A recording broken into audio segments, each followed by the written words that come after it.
ਜਦੋਂ ਇਹ ਹਮਲਾ ਹੋਇਆ ਤਾਂ ਉਸ ਤੋਂ ਬਾਅਦ ਭਾਜਪਾ ਦੇ ਆਗੂਆਂ ਨਾਲ ਜਦੋਂ ਗੱਲ ਕਰ ਰਹੇ ਆ ਉਹ ਵੀ ਬਹੁਤ ਖਤਰਨਾਕ ਕਿਸਮ ਦਾ ਬਿਆਨ ਦੇ ਰਹੇ ਨੇ। ਭਾਜਪਾ ਦੇ ਜਿੰਨੇ ਕੁ ਆਗੂਆਂ ਨਾਲ ਗੱਲ ਕੀਤੀ ਹੈ ਉਹ ਇਹੀ ਗੱਲ ਕਹੀ ਜਾ ਰਹੇ ਨੇ ਕਿ ਪੰਜਾਬ ਨੂੰ ਰਾਸ਼ਟਰਪਤੀ ਰਾਜ ਦੀ ਲੋੜ ਹੈ। ਬੀਜੇਪੀ ਦੇ ਹਿੰਦੂ ਲੀਡਰ ਆ ਉਹਨਾਂ ਤੇ ਲਗਾਤਾਰ ਅਟੈਕ ਹੋ ਰਹੇ ਆ। ਆਪਣੇ ਅਮਿਤ ਸ਼ਾਹ ਜੀ ਨੂੰ ਤੇ PM ਸਾਹਿਬ ਨੂੰ ਵੀ ਇੱਥੇ ਰਾਸ਼ਟਰਪਤੀ ਰਾਜ ਲਾਗੂ ਕੀਤਾ ਜਾਵੇ। ਮੈਂ ਮੋਦੀ ਸਾਹਿਬ ਨੂੰ ਅਪੀਲ ਕਰਦਾ ਹਾਂ ਕਿ ਪੂਰੇ ਪੰਜਾਬ ਦੇ ਵਿੱਚ ਰਾਸ਼ਟਰਪਤੀ ਸ਼ਾਸਨ ਲਗਾ ਦਿਓ, ਨਹੀਂ ਤਾਂ ਇਹ ਪੰਜਾਬ ਦਾ ਹਾਲਾਤ ਇੰਨੇ ਖਰਾਬ ਹੋਏ ਨੇ ਜਿਹੜਾ ਕੋਈ ਫਾਰਮ ਨਹੀਂ ਹੈਗਾ। ਸਰਕਾਰ ਨੇ ਆਪਣੇ ਨਾਲ ਭਗਵੰਤ ਮਾਨ ਜੀ ਨੇ ਹੋਰ ਕਈ ਨੇ ਆਪਣੇ 300 ਬੰਦਾ ਆਪਣੇ ਨਾਲ ਲਾਇਆ ਹੈ, ਆਪਣੇ ਘਰਦਿਆਂ ਨੂੰ ਤੇ ਜਨਾਨੀ ਨੂੰ ਦੀ ਮਾਸੀ ਨੂੰ। ਜਿਸ ਜਗ੍ਹਾ ਤੇ ਮਨੋਰੰਜਨ ਕਾਲੀਆ ਹੋਣਾ ਦਾ ਘਰ ਹੈ ਉੱਥੋਂ ਕਰੀਬ 100 ਮੀਟਰ ਦੀ ਦੂਰੀ ਤੇ ਹੀ ਥਾਣਾ ਹੈ। ਦਿੱਲੀ ਤੋਂ ਹਾਰੇ ਹੋਏ ਲੋਕ ਜਿਨ੍ਹਾਂ ਨੂੰ ਦਿੱਲੀ ਦੇ ਵਿੱਚ ਕਿਸੇ ਨੇ ਮੂੰਹ ਨਹੀਂ ਲਾਇਆ ਉਹ ਪੰਜਾਬ 'ਚ ਆ ਕੇ ਵੱਡੀ ਗਿਣਤੀ ਦੇ ਵਿੱਚ ਸਕਾਟ ਨਾਲ ਲਈ ਫਿਰਦੇ ਨੇ, ਵੱਡੀ ਗਿਣਤੀ ਦੇ ਵਿੱਚ ਪੁਲਿਸ ਨੂੰ ਨਾਲ ਧੋਈ ਫਿਰਦੇ ਨੇ। ਤੋਂ ਵੀ ਖਤਰਨਾਕ ਪੱਖ ਜਿਹੜਾ ਭਾਜਪਾ ਦਾ ਹੈ, ਜਦੋਂ ਭਾਜਪਾ ਦੇ ਆਗੂਆਂ ਨਾਲ ਹੁਣ ਗੱਲ ਕੀਤੀ ਹੈ ਉਹ ਇਸ ਹਮਲੇ ਤੋਂ ਬਾਅਦ ਕਿਹੜੇ ਏਜੰਡੇ ਨੂੰ ਟੋਹ ਕਰ ਰਹੇ ਨੇ। ਉਹ ਕਹਿ ਰਹੇ ਨੇ ਕਿ ਭਾਈ ਪੰਜਾਬ ਦੇ ਵਿੱਚ ਰਾਸ਼ਟਰਪਤੀ ਰਾਜ ਲੱਗਣ ਦੀ ਲੋੜ ਹੈ, ਉਹਦੇ ਨਾਲ ਸਾਰਾ ਕੁਝ ਠੀਕ ਹੋਣਾ ਹੈ। ਜਿਹੜੀ ਗਰਾਊਂਡ ਤਿਆਰ ਕੀਤੀ ਜਾ ਰਹੀ ਹੈ ਉਸ ਦੀ ਉਹ ਹੋਰ ਵੀ ਖਤਰਨਾਕ ਹੈ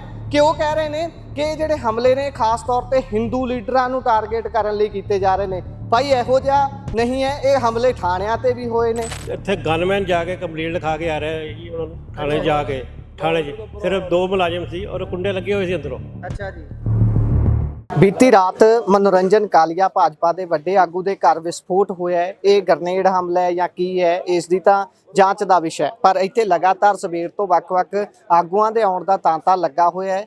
ਭਾਜਪਾ ਦੇ ਆਗੂ ਵੀ ਪਹੁੰਚ ਰਹੇ ਨੇ ਤੇ ਹੁਣੇ ਇੱਥੇ ਆਮ ਆਦਮੀ ਪਾਰਟੀ ਦੇ ਜਿਹੜੇ ਮੌਜੂਦਾ ਇੱਥੇ ਜਲੰਧਰ ਤੋਂ ਹੀ ਮੰਤਰੀ ਨੇ ਮਹਿੰਦਰ ਭਗਤ ਤੇ ਨਾਲ ਉਹਨਾਂ ਦੇ ਬਾਲੀ ਉਹ ਆਏ ਨੇ। ਪਰ ਰੌਚਕ ਗੱਲ ਇੱਥੇ ਇਹ ਹੈ ਕਿ ਜਿਸ ਜਗ੍ਹਾ ਤੇ ਮਨੋਰੰਜਨ ਕਾਲੀਆ ਹੋਣਾ ਦਾ ਘਰ ਹੈ ਉੱਥੋਂ ਕਰੀਬ 100 ਮੀਟਰ ਦੀ ਦੂਰੀ ਤੇ ਹੀ ਥਾਣਾ ਹੈ। ਮੈਂ ਚਾਹੁੰਦਾ ਇੱਕ ਵਾਰੀ ਇੱਧਰ ਨੂੰ ਵੀ ਤਸਵੀਰ ਦਿਖਾ ਦਿੱਤੀ ਜਾਵੇ। ਇਹ ਜਿਹੜੀ ਤਸਵੀਰ ਹੈ ਇੱਥੋਂ ਸਿਰਫ ਤੇ ਸਿਰਫ 100 ਮੀਟਰ ਦੇ ਡਿਸਟੈਂਸ ਦੇ ਉੱਪਰ ਥਾਣਾ ਹੋਊਗਾ। ਪਰ ਥਾਣਾ ਹੋਣਾ ਇੱਕ ਅਲੱਗ ਵਿਸ਼ਾ ਹੈ, ਪਰ ਉਸ ਦੇ ਨਾਲ ਥਾਣਿਆਂ 'ਚ ਨਫਰੀ ਪੂਰੀ ਹੋਣੀ, ਜਿਹੜੀ ਨਫਰੀ ਇਹਨਾਂ ਸਾਰਿਆਂ ਕੰਮਾਂ ਨੂੰ ਕਰ ਸਕੇ, ਇਹਨਾਂ ਸਾਰੀਆਂ ਚੀਜ਼ਾਂ ਦੀ ਦੇਖਭਾਲ ਕਰ ਸਕੇ। ਜਿਸ ਤਰੀਕੇ ਨਾਲ ਗੱਲਬਾਤ ਕਰਨ ਦੀ ਭਾਜਪਾ ਦੇ ਆਗੂਆਂ ਨਾਲ ਗੱਲ ਕਰਨ ਦੀ ਕੋਸ਼ਿਸ਼ ਕੀਤੀ ਸੀ, ਉਹਨਾਂ ਦਾ ਕਹਿਣਾ ਕਿ ਭਾਈ ਅਸੀਂ ਥਾਣੇ ਆਪ ਜਾ ਕੇ ਜਾਣਕਾਰੀ ਦਿੱਤੀ ਹੈ, ਕੋਈ ਨਹੀਂ ਪਹੁੰਚਿਆ, ਫੋਨ ਕਰਨ ਦੀ ਕੋਸ਼ਿਸ਼ ਕੀਤੀ। ਪਰ ਹੁਣ ਕਿ ਇਹ ਜਦੋਂ ਸਾਰੇ ਸਵਾਲ ਉੱਠਦੇ ਨੇ ਤਾਂ ਫਿਰ ਸਵਾਲਾਂ ਦੇ ਘੇਰੇ 'ਚ ਸਾਰੇ ਆ ਜਾਂਦੇ ਨੇ। ਮੈਂ ਚਾਹੁੰਦਾ ਇੱਕ ਵਾਰੀ ਥਾਣੇ ਵੱਲ ਦੀ ਤਸਵੀਰ ਜ਼ਰੂਰ ਦਿਖਾ ਦਈਏ ਕਿ ਇੱਥੋਂ ਥਾਣਾ ਜਿਹੜਾ ਹੈ ਕਿੰਨੇ ਡਿਸਟੈਂਸ ਦੇ ਉੱਪਰ ਹੈ।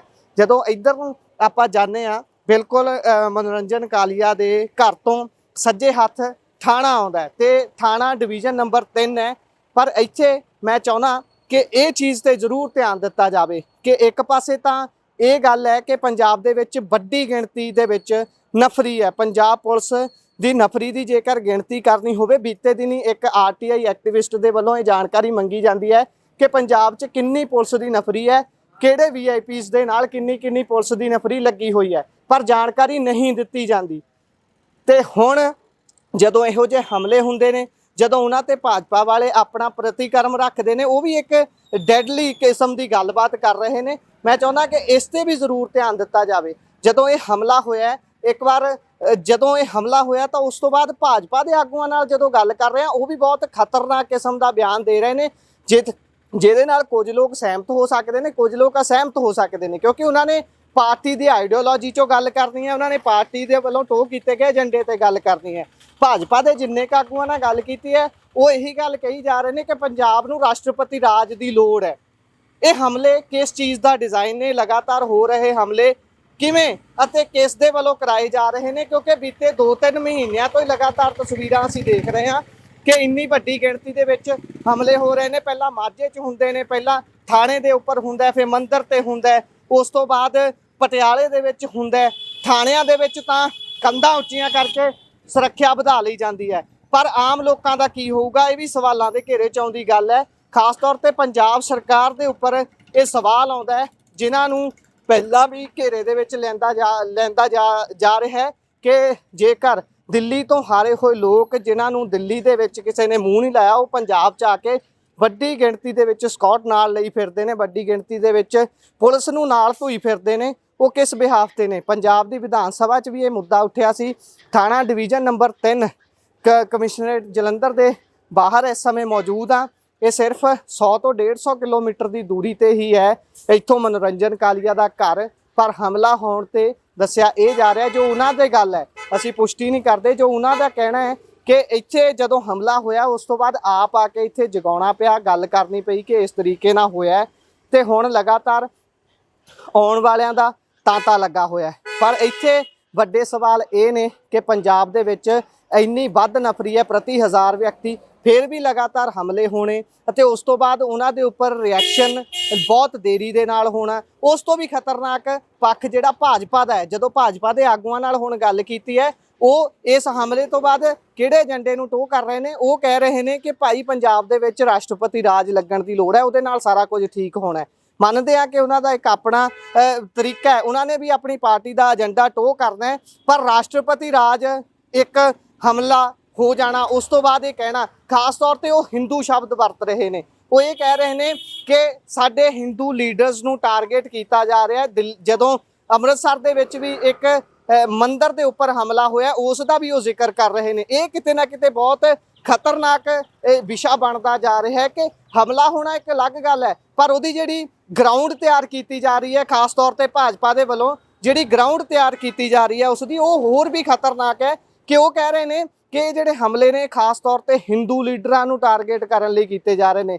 ਭਾਈ ਇਹੋ ਜਿਹਾ ਨਹੀਂ ਹੈ, ਇਹ ਹਮਲੇ ਥਾਣਿਆਂ ਤੇ ਵੀ ਹੋਏ ਨੇ ਤੇ ਇਹ ਜਦੋਂ ਭਾਜਪਾ ਵਾਲਿਆਂ ਤੇ ਹੋਏ ਉਹਨਾਂ ਨੇ ਇਸ ਨੂੰ ਗਲੋਰੀਫਾਈ ਕਰਕੇ ਪੇਸ਼ ਕਰ ਰਹੇ ਨੇ ਕਿ ਇਹ ਹਿੰਦੂ ਲੀਡਰਾਂ ਦੇ ਉੱਪਰ ਹੀ ਕਿਉਂ ਟਾਰਗੇਟ ਕੀਤਾ ਜਾ ਰਿਹਾ ਹੈ। ਇਹੋ ਜਿਹੀਆਂ ਗੱਲਾਂ ਬਾਤਾਂ ਨੇ। ਥਾਣਾ ਤੁਸੀਂ ਦੇਖ ਲਿਆ, 3 ਨੰਬਰ ਥਾਣਾ ਇਹ ਜਲੰਧਰ ਕਮਿਸ਼ਨਰੇਟ ਦੇ ਅੰਡਰ ਜਿਹੜਾ ਆਉਂਦਾ ਹੈ ਉਹ ਹੈ, ਤੇ ਉਸ ਤੋਂ ਬਿਲਕੁਲ 100 ਮੀਟਰ 150 ਮੀਟਰ ਦੀ ਦੂਰੀ ਦੇ ਉੱਪਰ ਮਨੋਰੰਜਨ ਕਾਲੀਆ ਦਾ ਘਰ ਹੈ। ਹੁਣ ਬੇਸ਼ੱਕ ਪੁਲਿਸ ਦਾ ਉੱਥੇ ਤਾਂਤਾ ਲੱਗਾ ਹੋਇਆ ਹੈ, ਪਰ ਪੰਜਾਬ ਦੇ ਵਿੱਚ ਕੀ ਪੁਲਿਸ ਦਾ ਡਰ ਲੋਕਾਂ ਦੇ ਮਨਾਂ ਚੋਂ ਨਿਕਲ ਚੁੱਕਿਆ ਹੈ। ਇੱਥੋਂ ਰਾਪੁਰ ਰਸੂਲਪੁਰ ਕੁਝ ਕਿਲੋਮੀਟਰ ਦੀ ਦੂਰੀ ਤੇ ਹੈ, ਪਹਿਲਾਂ ਉੱਥੇ ਹਮਲਾ ਹੁੰਦਾ ਹੈ, ਉਹਦੀ ਤਾਂ ਚਲੋ ਘੁੰਡੀ ਖੁੱਲਦੀ ਹੈ ਕਿ ਪਾਕਿਸਤਾਨ ਦੇ ਇੱਕ ਯੂਟਿਊਬਰ ਦੇ ਵੱਲੋਂ ਹਮਲਾ ਇੱਥੇ ਦੇ ਯੂਟਿਊਬਰ ਤੇ ਕਰਾਇਆ ਜਾਂਦਾ ਹੈ ਆਪਸੀ ਟਸਲਬਾਜ਼ੀ ਦੇ ਚੱਲਦਿਆਂ, ਪਰ ਲਗਾਤਾਰ ਇਨਕਾਊਂਟਰ ਤਾਂ ਕੀਤੇ ਜਾ ਰਹੇ ਨੇ। ਕਦੀ ਕਿਸੇ ਦੇ ਲੱਤ 'ਚ ਗੋਲੀ ਵੱਜਦੀ ਹੈ, ਕਦੀ ਕਿਸੇ ਦੇ ਕਿਤੇ ਗੋਲੀ ਵੱਜਦੀ ਹੈ। ਉਹ ਵੀ ਜਿਹੜੇ 2 ਦਿਨਾਂ ਦੇ ਵਿੱਚ ਇੱਕ ਇਨਕਾਊਂਟਰ ਹੋ ਰਿਹਾ ਹੈ, ਉਹ ਵੀ ਸੱਚੇ ਨੇ ਝੂਠੇ ਨੇ ਕੋਈ ਨਹੀਂ ਜਾਣਦਾ, ਇੱਕੋ ਜੀ ਸਟੋਰੀ ਬਣਾਈ ਜਾ ਰਹੀ ਹੈ।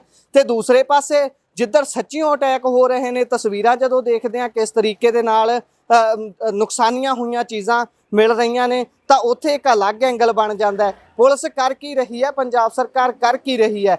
ਉਹ ਬਣੇ ਹੋਏ ਸਕੂਲ ਜਿਹੜੇ ਲੰਬੇ ਸਮੇਂ ਤੋਂ ਚੱਲ ਰਹੇ ਨੇ, ਉਹਨਾਂ 'ਚ ਜੇਕਰ ਲੱਖ ਰੁਪਏ ਤੋਂ ਉੱਤੇ ਦੀ ਚੀਜ਼ ਦਾ ਕੋਈ ਵੀ ਸਮਾਨ ਆਇਆ ਤਾਂ ਤੁਸੀਂ ਉਹਦਾ ਉਦਘਾਟਨ ਕਰਨ ਦੇ ਲਈ ਜਾ ਰਹੇ ਹੋ, ਪਰ ਪਾਲਿਸੀ ਤੇ ਕੰਮ ਕਦੋਂ ਕਰਨਾ ਹੈ? ਪਾਲਿਸੀ ਤੇ ਕੰਮ ਕੌਣ ਤੇ ਕਿਵੇਂ ਕਰੇਗਾ? ਇਹ ਵੀ ਸਵਾਲਾਂ ਦੇ ਘੇਰੇ 'ਚ ਗੱਲ ਹੈ। ਲਗਾਤਾਰ ਹੁਣ ਮੰਤਰੀ ਆ ਰਹੇ ਨੇ, ਲਗਾਤਾਰ ਆਮ ਆਦਮੀ ਪਾਰਟੀ ਦਾ ਵੀ ਇੱਕ ਮੰਤਰੀ ਮਹਿੰਦਰ ਭਗਤ ਹੁਣੀ ਇੱਥੇ ਆਏ ਨੇ, ਉਹ ਵੀ ਆਪਣੀ ਗੱਲ ਕਰਨਗੇ। ਹਾਲਾਂਕਿ ਉਹ ਉਹਨਾਂ ਦੀ ਆਪਸੀ ਇੱਕ ਰਿਲੇਸ਼ਨ ਵੀ ਹੁੰਦਾ ਜਿਹੜਾ ਉਹ ਕੰਮ ਕਰਦਾ, ਪਾਰਟੀਆਂ ਦੇ ਬਿਯੋਂਡ ਜਾ ਕੇ ਉਹ ਚੀਜ਼ਾਂ ਕੰਮ ਕਰਦੀਆਂ ਨੇ। ਹੋ ਸਕਦਾ ਉਸ ਦੇ ਤਹਿਤ ਆਏ ਹੋਣ, ਜਾਂ ਫਿਰ ਉਹਨਾਂ ਨੂੰ ਖਾਸ ਤੌਰ ਤੇ ਮਾਨ ਸਾਹਿਬ ਨੇ ਜਾਂ ਕੇਜਰੀਵਾਲ ਸਾਹਿਬ ਨੇ ਥਾਪੜਾ ਦੇ ਕੇ ਭੇਜਿਆ ਹੋਵੇ ਵੀ ਭਾਈ ਜਾਓ, ਜਾ ਕੇ ਉੱਥੇ ਆਪਣੀ ਸੰਵੇਦਨਾ ਵਿਅਕਤ ਕਰੋ ਵੀ ਆਪਾਂ ਵੀ ਆਪਣੀ ਥੋੜੀ ਜਿਹੀ ਦਰਜ ਕਰਾ ਲਈਏ ਵੀ ਸਾਨੂੰ ਬਹੁਤ ਦਰਦ ਹੈ, ਕਿਤੇ ਮੁੱਦਾ ਵੱਡਾ ਨਾ ਬਣ ਜਾਵੇ, ਕਿਉਂਕਿ ਕਿਸੇ ਪਾਰਟੀ ਦਾ ਇਹ ਮੈਟਰ ਹੈ। ਮੈਂ ਚਾਹੂੰਗਾ ਇੱਕ ਵਾਰ ਉਧਰ ਕੈਮਰਾ ਮਾਰ ਕੇ ਜ਼ਰੂਰ ਤਸਵੀਰ ਦਿਖਾ ਦਿੱਤੀ ਜਾਵੇ, ਪਰ ਤੁਸੀਂ ਵੀ ਇੱਕ ਵਾਰ ਇਸ ਤੇ ਜ਼ਰੂਰ ਸੋਚਿਓ ਕਿ ਇਹ ਜਿਹੜਾ ਹਮਲਾ ਹੋਇਆ ਉਸ ਤੋਂ ਬਾਅਦ ਗੱਲਬਾਤ ਜਿਹੜੀ ਚੱਲ ਹੀ ਰਹੀ ਹੈ, ਪਰ ਜਿਹੜੇ ਇਸ ਤਰੀਕੇ ਦੇ ਨਾਲ ਏਜੰਡਾ ਟੋਹ ਕੀਤਾ ਜਾ ਰਿਹਾ ਹੈ ਹਿੰਦੂਆਂ ਦੇ ਉੱਪਰ ਹੋ ਰਹੇ ਹਮਲੇ ਨੂੰ ਲੈ ਕੇ, ਇਹ ਕਿੰਨਾ ਖਤਰਨਾਕ ਹੈ ਤੇ ਪੰਜਾਬ ਨੂੰ ਇਸ ਦੇ ਕੀ ਸਿੱਟੇ ਭੁਗਤਣੇ ਪੈ ਸਕਦੇ ਨੇ। ਤੁਸੀਂ ਜਾਣਕਾਰੀ ਹੋ ਇਹਨਾਂ ਦੇ ਕਾਲੀਆ ਜੀ ਦੇ? ਜੀ ਹਾਂਜੀ, ਕਾਲੀਆ ਜਾਣਕਾਰੀ। ਤੁਸੀਂ ਦੱਸ ਸਕਦੇ ਹੋ ਕਿ ਰਾਤ ਨੂੰ ਜਦੋਂ ਘਟਨਾ ਵਾਪਰੀ ਤੁਹਾਨੂੰ ਕਿੱਦਾਂ ਪਤਾ ਲੱਗਾ ਜਾਂ ਤੁਹਾਡੇ ਚੋਂ ਕਿਸੇ ਨੇ ਸੁਣਿਆ? ਸਵੇਰੇ 6 ਵਜੇ ਮੈਸੇਜ ਗਿਆ ਜੀ, ਕਾਲੀਆ ਨਿਊਜ਼ ਵੀ ਪੜ੍ਹ ਦੇਖੀ ਹੈ, ਉਸ ਤੋਂ ਬਾਅਦ ਸਾਨੂੰ ਮੈਸੇਜ ਵੀ ਆਇਆ, ਫੋਨ ਵੀ ਆਇਆ ਕਿ ਕਾਲੀਆ ਜੀ ਤੇ ਹਮਲਾ ਹੋਇਆ ਰਾਤੀ 1 ਵਜੇ ਦੇ ਕਰੀਬ ਦੇ ਹੋਇਆ। ਠੀਕ ਹੈ ਜੀ। ਪਰ ਇਹ ਗੁੰਡਾ ਰਾਜ ਹੈ ਪੰਜਾਬ ਦੇ ਵਿੱਚ, ਪ੍ਰਸ਼ਾਸਨ ਦੀ ਵੀ ਗਲਤੀ ਹੈ। ਰਾਤ ਨੂੰ ਕੋਈ ਵੀ ਨਾਕਾ ਨਹੀਂ ਹੁੰਦਾ ਸ਼ਹਿਰ ਦੇ ਵਿੱਚ। ਇੱਥੇ ਤੁਹਾਡੇ ਕਰੀਬ ਹੀ ਇੱਥੇ ਥਾਣਾ ਵੀ ਹੈ, ਰਾਤ ਨੂੰ 100 ਮੀਟਰ ਦਾ ਡਿਸਟੈਂਸ ਸਾਡਾ ਇੱਥੇ ਗਨਮੈਨ ਜਾ ਕੇ ਕੰਪਲੇਂਟ ਲਿਖਾ ਕੇ ਆ ਰਿਹਾ ਜੀ ਉਹਨਾਂ ਨੂੰ ਥਾਣੇ ਜਾ ਕੇ। ਥਾਣੇ 'ਚ ਸਿਰਫ 2 ਮੁਲਾਜ਼ਮ ਸੀ ਔਰ ਕੁੰਡੇ ਲੱਗੇ ਹੋਏ ਸੀ ਅੰਦਰੋਂ। ਅੱਛਾ ਜੀ। ਤੇ 2 ਮੁਲਾਜ਼ਮ ਉਹਨਾਂ ਨੇ, ਸਾਡਾ ਗਨਮੈਨ ਗਿਆ ਤੇ ਉਹਨਾਂ ਨੇ ਜਾ ਕੇ ਕੰਪਲੇਂਟ ਉੱਥੇ ਲਗਾਈ। ਅੱਛਾ, ਉਸ ਤੋਂ ਪਹਿਲਾਂ ਉਹਨਾਂ ਨੂੰ ਨਹੀਂ ਪਤਾ ਸੀ। ਐਡਾ ਵੱਡਾ ਧਮਾਕਾ ਹੋ ਗਿਆ, ਐਡਾ ਵੱਡਾ ਹਾਦਸਾ ਹੋ ਗਿਆ, ਕੋਈ ਇੱਥੇ ਪੁਲਿਸ ਵਾਲਾ ਨਹੀਂ ਸੀ। ਇਹ ਤੁਸੀਂ ਕਿੱਦਾਂ ਦੇਖਦੇ ਆ? ਲਗਾਤਾਰ ਪੰਜਾਬ ਦੇ ਵਿੱਚ ਅਲੱਗ-ਅਲੱਗ ਥਾਵਾਂ ਤੋਂ ਘਟਨਾਵਾਂ ਇੱਦਾਂ ਦੀਆਂ ਸਾਹਮਣੇ ਆ ਰਹੀਆਂ ਕਿ ਕਿਤੇ ਵਿਸਫੋਟ ਹੋ ਗਿਆ ਮਾਝੇ 'ਚ, ਫਿਰ ਮਾਲਵੇ ਦੇ ਵਿੱਚ, ਪਟਿਆਲੇ ਦੇ ਵਿੱਚ, ਕਹਿੰਦੇ ਥਾਣੇ ਦੇ ਉੱਪਰ, ਤੇ ਹੁਣ ਇੱਥੇ ਹੋਣਾ। ਇਹਨੂੰ ਦੇਖਦੇ ਕਿਵੇਂ? ਕੀ ਡਿਜ਼ਾਈਨ ਲੱਗਦਾ ਤੁਹਾਨੂੰ ਇਹਦੇ ਪਿੱਛੇ? ਇੱਥੇ ਲੱਗਦਾ ਕਿ ਜਿਹੜਾ ਸਾਡੇ ਬੀਜੇਪੀ ਦੇ ਹਿੰਦੂ ਲੀਡਰ ਆ ਉਹਨਾਂ ਦਾ ਲਗਾਤਾਰ ਅਟੈਕ ਹੋ ਰਹੇ ਔਰ ਇਹ ਪ੍ਰਸ਼ਾਸਨ ਦੀ ਰਾਤ ਨੂੰ ਦੇਖੋ ਚਲਾਨ ਕੱਟਣ ਲਈ ਨਾਕੇ ਤੇ ਪੁਲਿਸ ਖੜੀ ਹੁੰਦੀ ਆ। ਤੁਸੀਂ ਆ ਦੇਖੋ ਆ ਐਡਾ ਵੱਡਾ ਚੌਂਕ ਆ, ਇੱਥੇ ਕੋਈ ਨਾਕਾ ਨਹੀਂ ਹੈਗਾ। ਰਾਤ ਨੂੰ ਪੁਲਿਸ ਆ ਸੁੱਤੀ ਪਈ ਆ ਤੇ ਇਸ ਕਰਕੇ ਇਹ ਮੁੜ ਕੇ 1984 ਵਾਲਾ ਦੌਰ ਫੇਰ ਸ਼ੁਰੂ ਹੋ ਰਿਹਾ ਜੀ। ਨਹੀਂ, ਬੀਜੇਪੀ ਦੇ ਹਿੰਦੂ ਲੀਡਰ ਦਾ ਤੁਸੀਂ ਜਿੱਦਾਂ ਕਹਿ ਰਹੇ ਹੋ, ਇਹ ਪਹਿਲਾ ਹਮਲਾ ਹੈ ਜਿੱਦਾਂ ਕਿਸੇ ਦੇ ਘਰ ਤੇ, ਇਦਾਂ ਖਾਸ ਤੌਰ ਤੇ ਬੀਜੇਪੀ ਦੇ ਵਿਅਕਤੀ ਤੇ। ਉਸ ਤੋਂ ਪਹਿਲਾਂ ਥਾਣਿਆਂ ਤੇ ਹੋਏ ਨੇ ਥਾਣਿਆਂ ਤੇ ਹੋਈ ਆ। ਆਪਣਾ ਪਿੰਡ ਆ ਮਸੂਰ, ਉਧਰ ਵੀ ਹੋਇਆ। ਰਾਤੀ ਵੀ ਬਟਾਲੇ ਵੀ ਇੱਕ ਚੌਂਕੀ ਦੇ ਉੱਪਰ ਹੋਇਆ ਜੀ ਜੀ ਜੀ। ਤੇ ਇਸ ਕਰਕੇ ਪੰਜਾਬ ਦੇ ਹਾਲਾਤ ਖਰਾਬ ਹੁੰਦੇ ਜਾ ਰਹੇ ਆ। ਸਰਕਾਰ ਨੇ ਆਪਣੇ ਨਾਲ, ਭਗਵੰਤ ਮਾਨ ਜੀ ਨੇ ਹੋਰ ਕਈ ਆਪਣੇ 300 ਬੰਦਾ ਆਪਣੇ ਨਾਲ ਲਾਇਆ ਹੈ। ਆਪਣੇ ਘਰਦਿਆਂ ਨੂੰ ਦਿੱਤੇ, ਜਨਾਨੀ ਨੂੰ, ਮਾਸੀ ਨੂੰ, ਸਭ ਨੂੰ ਦਿੱਤੇ ਹੋਏ। ਅਤੇ ਕੇਜਰੀਵਾਲ ਆ ਕੇ ਬੈਠਾ, ਉਹਦੇ ਨਾਲ ਸਿਕਿਉਰਿਟੀ ਲਾਈ ਹੋਈ ਹੈ ਤੇ ਆਮ ਜਨਤਾ ਲਈ ਤੇ ਸਿਕਿਉਰਿਟੀ ਹੈ ਹੀ ਨਹੀਂ। ਤੇ ਥਾਣਿਆਂ ਦੇ ਵਿੱਚ, ਥਾਣੇ ਵਿੱਚ ਦੋ ਦੋ ਬੰਦੇ ਮੁਲਾਜ਼ਮ ਰਾਤ ਨੂੰ ਬੈਠੇ ਹੁੰਦੇ ਜੀ, ਉਹ ਵੀ ਕੀ ਕਰਨ, ਕੁੰਡੇ ਲਾ ਕੇ। ਕੀ ਕਹਿੰਦੇ ਹੋ ਸਰ? ਅਸੀਂ ਤਾਂ ਇਹ ਰਿਕੁਐਸਟ ਕਰਾਂਗੇ ਜੀ ਆਪਣੇ ਅਮਿਤ ਸ਼ਾਹ ਜੀ ਨੂੰ ਤੇ PM ਸਾਹਿਬ ਨੂੰ ਵੀ ਇੱਥੇ ਰਾਸ਼ਟਰਪਤੀ ਰਾਜ ਲਾਗੂ ਕੀਤਾ ਜਾਵੇ। ਜੋ ਭਾਈ ਸਾਹਿਬ ਨੇ ਪਹਿਲਾਂ ਦੱਸਿਆ, ਜੋ ਹਾਲਾਤ ਇਹਨਾਂ ਨੇ ਇੱਥੇ ਬਣਾਤੇ ਆ, ਉਹ ਹਾਲਾਤ ਲੋਕਾਂ ਲਈ ਨਿਕਲਣਾ ਬਹੁਤ ਔਖਾ। ਕੋਈ ਨਾਕਾ ਨਹੀਂ ਕਿ ਤੁਸੀਂ ਫਿਰੋਜ਼ਪੁਰ ਬਠਿੰਡੇ ਦੇ ਦੇਖ ਲਓ, ਜੋ ਲੜਕੀ ਦਾ ਪੁਲਿਸ ਮੁਲਾਜ਼ਮਾਂ ਦੇ ਅੰਦਰ ਕਾਲੀਆਂ ਭੇਡਾਂ ਲੜਕੀਆਂ, ਉਹੀ ਜਿਹੜੇ ਚੇਤੇ ਇਹਨਾਂ ਦੇ ਅਫਸਰ ਜਿਹੜੇ CP ਲੱਗਣ ਦੇ ਆ। ਇਹ ਹਾਲਾਤ ਬਹੁਤ ਖਰਾਬ ਆ। ਜੋ ਭਾਈ ਸਾਹਿਬ ਨੇ ਕਿਹਾ, ਇਹ ਬੇਨਤੀ ਆ ਇੱਥੇ ਗਵਰਨਰ ਰਾਜ ਲੱਗਾ ਜਾਵੇ। ਜੇ ਅੱਜ ਸਾਡੇ ਜੀ ਤੇ ਐਡਾ ਵੱਡਾ ਹਮਲਾ ਹੋਇਆ ਤੇ ਆਮ ਬੰਦੇ ਦਾ ਕੀ ਹਾਲ ਹੋ ਸਕਦਾ। ਤੇ ਸਾਡੀ PM ਸਾਹਿਬ ਨੂੰ, ਅਮਿਤ ਸ਼ਾਹ ਜੀ ਨੂੰ ਬੇਨਤੀ ਆ, ਇੱਥੇ ਸ਼ੂ ਮੋਟਰ ਲੈ ਕੇ immediately I will take action, ਔਰ ਇੱਥੇ ਗਵਰਨਰ ਰਾਜ ਲੱਗਣਾ ਚਾਹੀਦਾ ਜੀ। ਤੁਸੀਂ ਕੀ ਕਹਿੰਦੇ ਹੋ ਸਰ ਇਸ ਬਾਰੇ, ਜਿਹੜੀ ਇਹ ਘਟਨਾ ਵਾਪਰੀ ਹੈ? ਖਾਸ ਤੌਰ ਤੇ ਮਾਝੇ 'ਚ ਵੀ ਲਗਾਤਾਰ ਅਟੈਕ ਇਹੋ ਜਿਹੇ ਹੋ ਰਹੇ ਨੇ, ਵਿਸਫੋਟ ਹੋ ਰਹੇ ਸੀ। ਇੱਕ ਮੰਦਿਰ 'ਚ ਹੋਇਆ, ਥਾਣਿਆਂ ਤੇ ਹੋਏ, ਫਿਰ ਪਟਿਆਲੇ ਦੇ ਵਿੱਚ ਹੋਇਆ, ਹੁਣ ਇੱਥੇ ਹੋਇਆ। ਇਹ ਕੀ ਲੱਗਦਾ ਹੈ, ਕੋਈ ਐਂਗਲ ਨਜ਼ਰ ਆਉਂਦਾ ਵੀ ਇਹ ਇੱਕੋ ਵਾਰੀ 'ਚ ਯਕਦਮ 2-3 ਮਹੀਨਿਆਂ 'ਚ ਹੋਣੇ ਕਿਉਂ ਸ਼ੁਰੂ ਹੋ ਗਏ? ਇਹ ਬਾਊ ਜੀ, ਪਹਿਲੀ ਗੱਲ ਤੇ ਮੈਂ ਇਹ ਬੋਲਣਾ ਚਾਹੁੰਦਾ ਕਿ ਪੰਜਾਬ ਦੇ ਵਿੱਚ ਜੋ ਹਾਲਾਤ ਹੋ ਰਹੇ ਆ, ਇਹ ਇੰਨੇ ਖਰਾਬ ਹੋ ਰਹੇ ਆ ਜਿਹਦਾ ਕੋਈ ਹਿਸਾਬ ਨਹੀਂ ਹੈਗਾ। ਔਰ ਦੂਜਾ ਮਤਲਬ ਮੈਂ ਭਗਵੰਤ ਮਾਨ ਨੂੰ ਇਹ ਲਗਾ ਬੋਲਣਾ ਕਿ ਤੂੰ ਆਪਣਾ ਕੁਰਸੀ ਦਾ ਦਵੇ, ਆਪਣਾ ਜੋ ਅਤੀਫਾ ਦਾ ਉਹ ਮਿਲਣ ਦੇਵੇ। ਔਰ ਮੈਂ ਮੋਦੀ ਸਾਹਿਬ ਨੂੰ ਅਪੀਲ ਕਰਦਾ ਹਾਂ ਕਿ ਪੂਰੇ ਪੰਜਾਬ ਦੇ ਵਿੱਚ ਰਾਸ਼ਟਰਪਤੀ ਸ਼ਾਸਨ ਲਗਾ ਦਿਓ, ਨਹੀਂ ਤਾਂ ਇਹ ਪੰਜਾਬ ਦਾ ਹਾਲਾਤ ਇੰਨੇ ਖਰਾਬ ਹੋਏ ਨੇ ਜਿਹਦਾ ਕੋਈ ਹਿਸਾਬ ਨਹੀਂ ਹੈਗਾ। ਔਰ ਮੈਂ ਅੱਜ ਅਖਬਾਰ ਪੜ੍ਹ ਕੇ ਫਿਰ ਹੈਰਾਨ ਹੋ ਗਿਆ ਦੇਖ ਕੇ, ਔਰ ਮੈਂ ਅੱਧਾ ਹਿੱਲ ਗਿਆ। ਮੈਂ ਕਿਹਾ ਸਾਡੇ ਮਨੋਰੰਜਨ ਕਾਲੀਆ ਘਰ ਦੇ ਮਤਲਬ ਉੱਥੇ ਹਮਲਾ ਹੋਇਆ ਤੇ ਕੱਲ ਨੂੰ ਮਤਲਬ ਹੋਰ ਵੀ ਕਿਤੇ ਹਮਲਾ, ਕਾਲੀਆ ਸਾਹਿਬ ਦੇ ਘਰ ਤੇ ਹਮਲਾ ਹੋਇਆ, ਇਸ ਕਰਕੇ ਰਾਸ਼ਟਰਪਤੀ ਰਾਜ ਲੱਗਣਾ ਚਾਹੀਦਾ ਜਾਂ ਫਿਰ ਹੋਰ ਹਾਲਾਤ ਵਿੱਚ? ਦੇਖੋ ਮੈਂ ਮਤਲਬ ਜ਼ਰੂਰੀ ਨਹੀਂ ਕਿ ਕਾਲੀਆ ਸਾਹਿਬ ਦੇ ਘਰ ਹਮਲਾ ਹੋਇਆ। ਉਹਦੇ ਇਲਾਵਾ ਜਿੰਨੇ ਵੀ ਹਮਲੇ ਹੋਏ ਆ, ਅੰਮ੍ਰਿਤਸਰ ਹੋਇਆ, ਫਿਰ ਉੱਤੇ ਬਟਾਲਾ ਹੋਇਆ, ਫਿਰ ਕਿਤੇ ਹੋਏ ਹਮਲੇ। ਲੇਕਿਨ ਇਹ ਪੰਜਾਬ ਦੇ ਵਿੱਚ ਆਤੰਕਵਾਦੀ ਮਤਲਬ ਇਹ ਫੇਰ ਲੱਗੇ ਕਰਨ ਸ਼ੁਰੂ ਲੱਗੇ ਕਰਨ।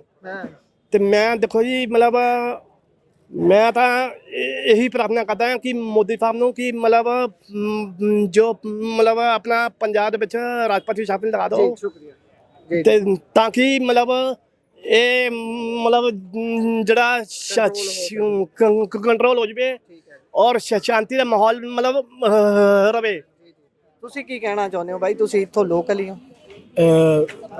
ਜੋ ਇਹ ਗੱਲ ਹੋਈ ਹੈ ਰਾਤੀ 12:30 ਵਜੇ ਸ਼੍ਰੀ ਮਨੋਰੰਜਨ ਕਾਲੀਆ ਜੀ ਦੇ ਨਿਵਾਸ ਸਥਾਨ ਤੇ ਹੋਇਆ, ਇਹਦੀ ਅਸੀਂ ਸਾਰੇ ਜਣੇ ਬਹੁਤ ਹੀ ਮੰਦਭਾਗੀ ਗੱਲ ਹੋਈ। ਤੇ ਤੁਹਾਨੂੰ ਕਦੋਂ ਪਤਾ ਲੱਗਾ, ਕਿੱਦਾਂ ਪਤਾ ਲੱਗਾ?